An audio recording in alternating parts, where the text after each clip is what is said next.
recognize Representative Cheney for an opening statement.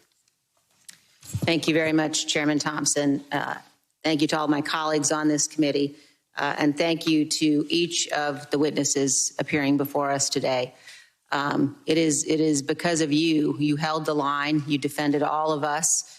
You defended the Capitol, and you defended the Constitution and our republic. And every American owes you our undying gratitude. Every American, I hope, will be able to hear your testimony today and will watch the videos. The videos show the unbelievable violence and the inexcusable and intolerable cruelty that you all faced, and people need to know the truth. I want to begin by reflecting briefly on the investigation that we're launching today. Every one of us here on the dais voted for and would have preferred that these matters be investigated by an independent, nonpartisan commission composed of 5 prominent Americans selected by each party and modeled on the 9/11 Commission. Although such a commission was opposed by my own leadership in the House, it overwhelmingly passed with the support of 35 Republican members. It was defeated by Republicans in the Senate, and that leaves us where we are today. We cannot leave the violence of January 6th and its causes uninvestigated. The American people deserve the full and open testimony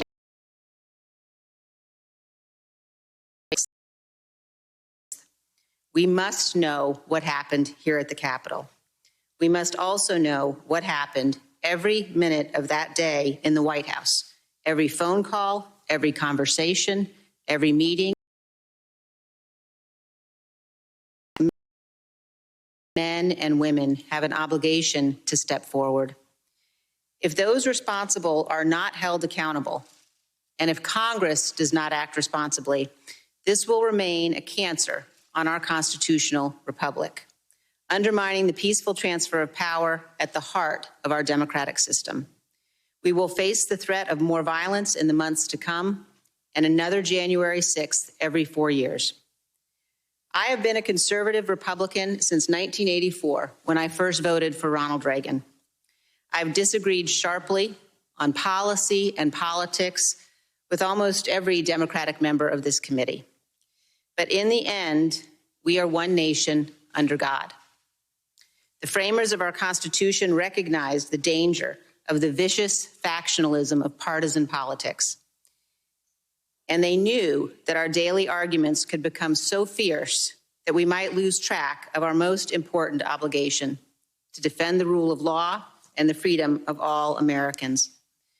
That is why our framers compelled each of us to swear a solemn oath to preserve and protect the Constitution.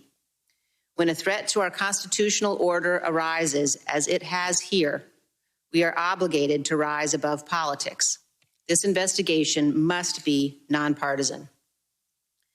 While we begin today by taking the public testimony of these 4 heroic men, we must also realize that the task of this committee will require persistence.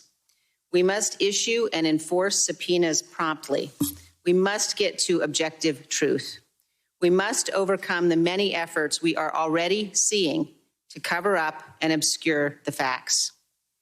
On January 6th and in the days thereafter, almost all members of my party recognized the events of that day for what they actually were. One Republican, for example, said, quote, "What is happening at the U.S. Capitol right now is unacceptable and un-American. Those participating in lawlessness and violence must be arrested and prosecuted to the fullest extent of the law." No member of Congress should now attempt to defend the indefensible, obstruct this investigation, or whitewash what happened that day. We must act with honor and duty and in the interest of our nation. America is great because we preserve our democratic institutions at all costs. Until January 6th, we were proof positive for the world that a nation conceived in liberty could long endure. But now January 6th threatens our most sacred legacy. The question for every one of us who serves in Congress, for every elected official across this great nation, indeed for every American, is this: will we adhere to the rule of law? Will we respect the rulings of our courts? Will we preserve the peaceful transition of power? Or will we be so blinded by partisanship that we throw away the miracle of America? Do we hate our political adversaries more than we love our country and revere our Constitution? I pray that that is not the case.